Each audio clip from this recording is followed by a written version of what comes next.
It's time for another episode of Orwell's Interceptors, my little informal series about the VF500F Honda.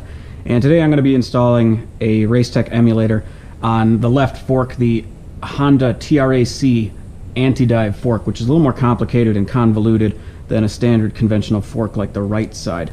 So with an emulator, what you're doing is you're taking away control of the compression stroke on the fork from the holes that are drilled into the damper rod, which with the fork oil, the holes are what are controlling the compression along with the fork spring, the spring rate. And what we're doing is instead, so this is a standard non-tampered with anti-dive one, and this would be here, and then you're going to have the spring sitting on top of it. Instead, what we're going to be doing with the RaceTech emulator is putting this emulator on top of here, and the emulator has 4 little holes here which control your low speed damping, and then this is a blow-off valve basically with a spring holding it on, and depending on how much pressure it's receiving, this will actually come forward and allow more oil to flow through it. This spring rate and the preload on it is going to control the behavior of it. With the RaceTech kit, which is super expensive, it's like 170 bucks. So you get this is a 40-pound spring, 64-pound springs, and then like 100-pound springs. So I'm going to be starting with the 40-pound spring with 2.5 turns of preload, and I've already set that. I took them apart just so I understood how they worked. There's a whole bunch of useful information on the RaceTech site about these things. What's difficult about the Honda ones, though, specifically on this bike, one, there's a lack of information. Two, is that this is a non-tampered with left side fork with this Honda Anti-Dive, which sort of is supposed to fill the role of what an emulator ends up doing, but it kind of works and kind of doesn't, and it needs to be disabled completely for the emulators themselves to work. So it has different settings where you can adjust the behavior of the anti-dive on it, but essentially that's why this rod looks different than a standard damper rod. So this is what a standard one looks like. I don't have mine out anymore because, well, I finished that one. So this piece essentially is what needs to be disabled, and then you need to drill additional holes to let a bunch more fluid flow through to disable the compression damping that's coming from the coming from the damper rod, the oil flow through the damper rod itself. So if you're doing this, you're going to take this off, throw this away, drill 6 new holes. You need 6 holes exposed. Now this is from I think it's probably from a CBR, so it's close, the instructions that RaceTech gives you, but there is none specifically for the Honda VF500F, so I consulted the handy dandy people, super helpful people at VFR World, and got some advice on how to do this. And here's where I'm at. I had these holes drilled, or I drilled these holes, and if you're looking at them like, wow, that was a really sad job of drilling those things. And you know what, you're right. Coworker at work looked at me when I was using the drill press. He's like, what the fuck is wrong with your bit? I'm like, it's not the bit. The drill head on the drill press was walking all over the place. So that ancient piece of technology is broken. But so I drilled those holes. These are drilled out to 5/16, and then I went through with a file, cleaned them up, and then just cleaned the rod up as good as I could. Going to be removing that stuff on there. If you see this thing rolling around, this is actually a Chinesium preload adjuster, which I'm going to be putting on instead of the fork cap itself. Talking about the settings, which is also a really difficult thing to figure out for the Honda VF500F.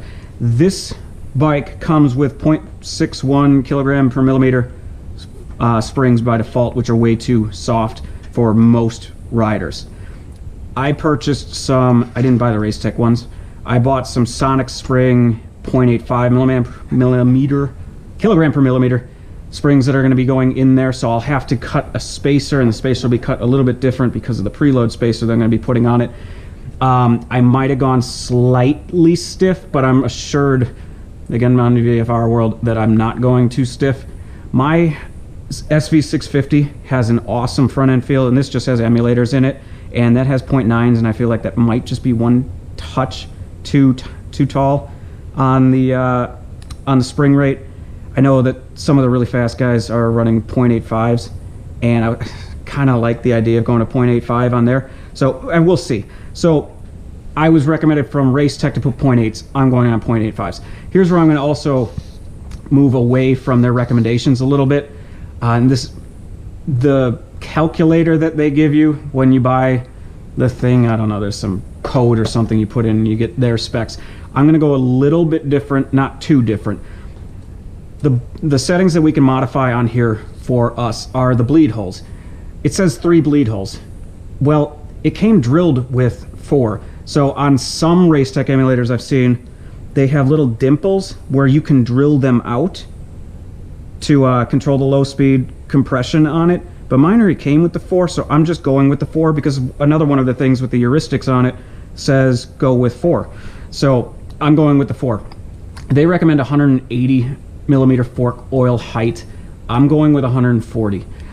I kind of wish, I already finished the other side. I'm kind of wishing I would have went with 150, but I'm going to keep them consistent on both.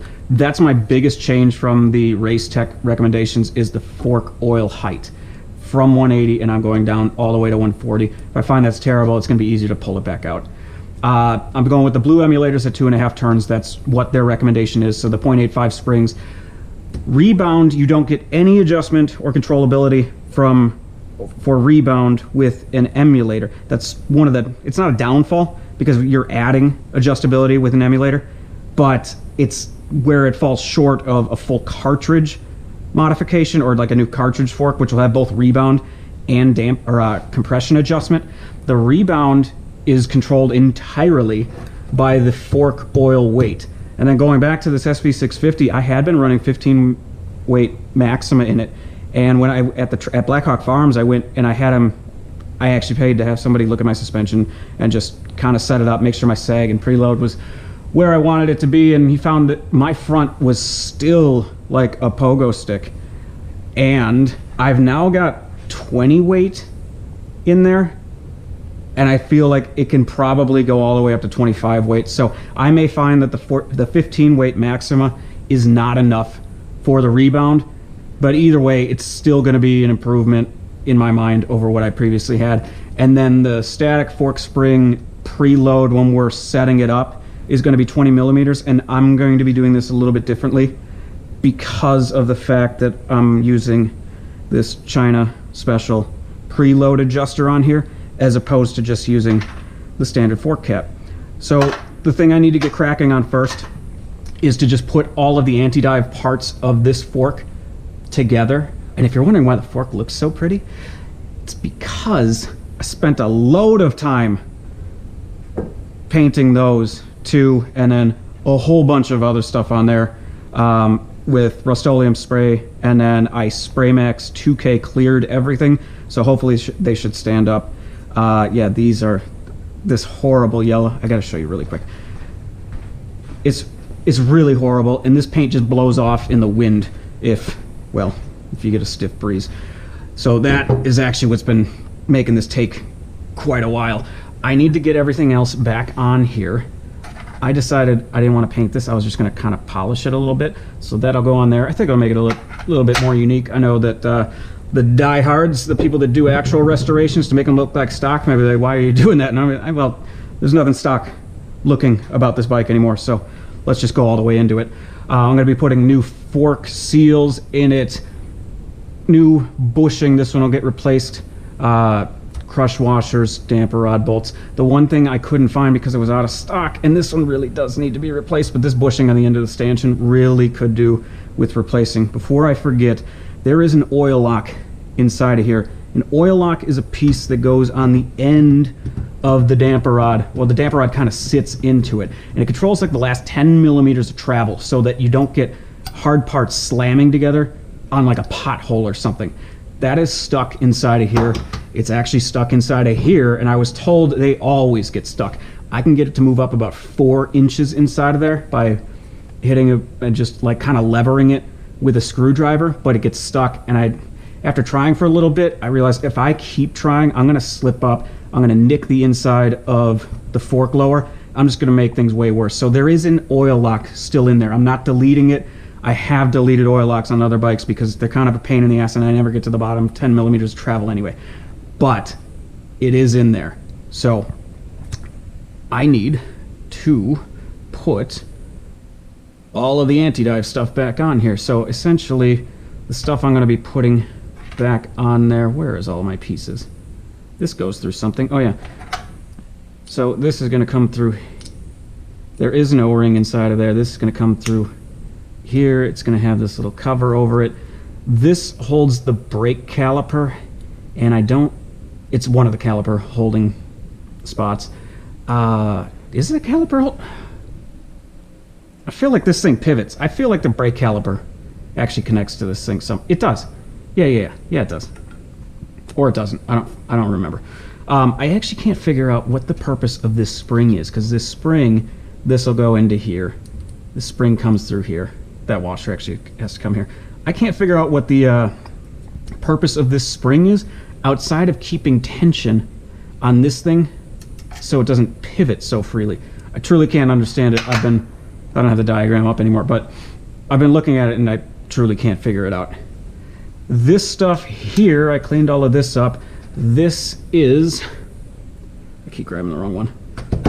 This stuff, I'm actually going to be reinstalling this just because this is the piece that, where is it? Well, this needs to go onto here. And I believe this goes in there. Something goes in there. No, that's this piece right here. I'm missing a piece. I know which piece I'm missing and I'm not seeing it. I'm going to have to go find it. But anyway, there's a piece that, no, it's right up here. There it is. This will go through here, and then the lever will fit on top of that, and then it's not going to have any adjustability anymore, but I just want it to look like it kind of does. I don't know how any of this anti-dive stuff actually works. Only that reading old forum stuff says, and I think it was a post from Jamie Doherty, who knows these bikes really, really well, is that the issue with the TRAC Anti-Dive is that it does work, sort of, and it doesn't work exactly how you want it to work, so most people choose to disable them. God, I really do wish I had that bushing, because it's out of stock, and I wish I could replace it, because I don't want to open these forks up again for a very, very long time. I'm gonna put the anti-dive stuff back on, and then we'll get to installing the fork seals and talking some more emulator stuff. Is Michigan winning? Yes, they are. Hell yeah.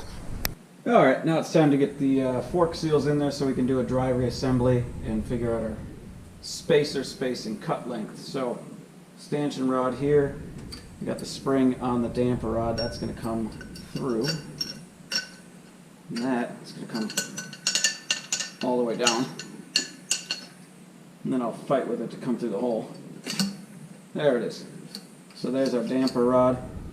Fork oil lock is inside of the lower right now. So this will then need to come this way. I need to get it, and then I lubed everything up with Maxima so it slides well. Maxima fork oil. That should come all the way down. And I want to put the damper rod bolt on at least loosely I put a new crush washer on it.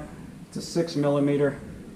And then this part I'm probably going to have to do off camera because I'm going to go walk to the wall with the spring in my hand so that I can actually tighten it a little bit, because if not, then it's just going to keep... Oh wait, it's actually threading. Alright, I'll be right back.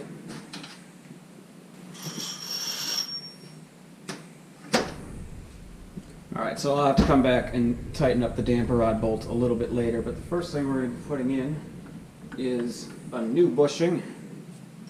That'll come over the top. And then there's a washer that's going to go over that. And then to drive it in, I'm going to use my handy dandy fork driver tool. And it's seen a lot of use, judging by the amount of duct tape that I'm losing on it. So I'll just put that over there, grab the mallet,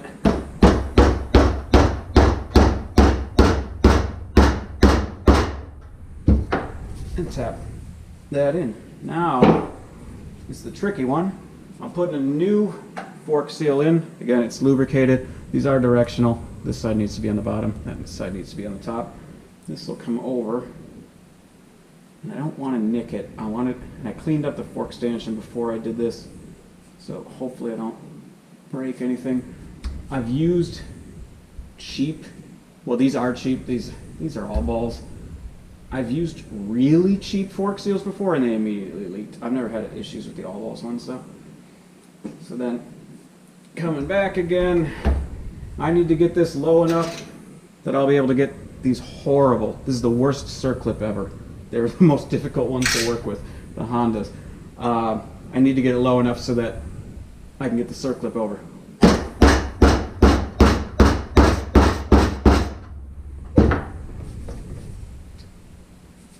That should be plenty to get the circlip over. Then I will put said circlip over the top, and then the only tool that I've gotten to work on these is this Motion Pro one. Everything else doesn't have enough clearance to get in there.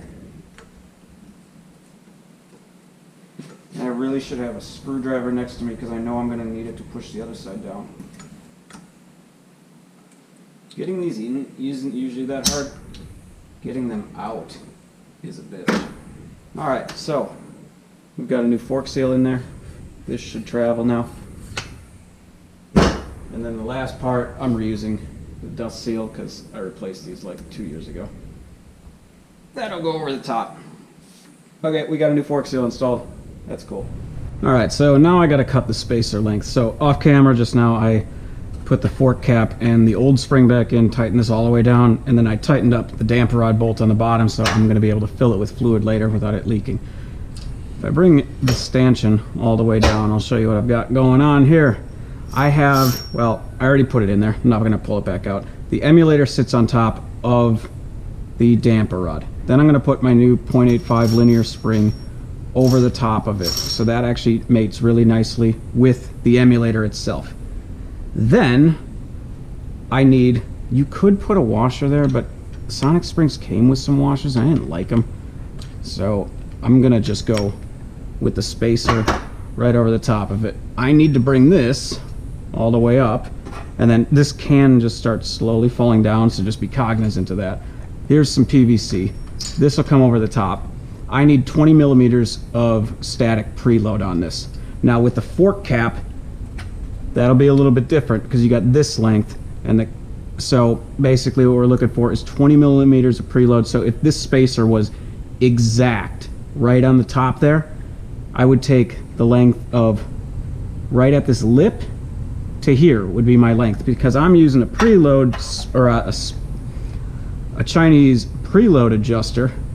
I need this length, and then I pulled the preload all the way off to right here. Again, I'm not using a washer on it, and then I trimmed this little cotter pin looking guy a little bit so it fit nicely inside.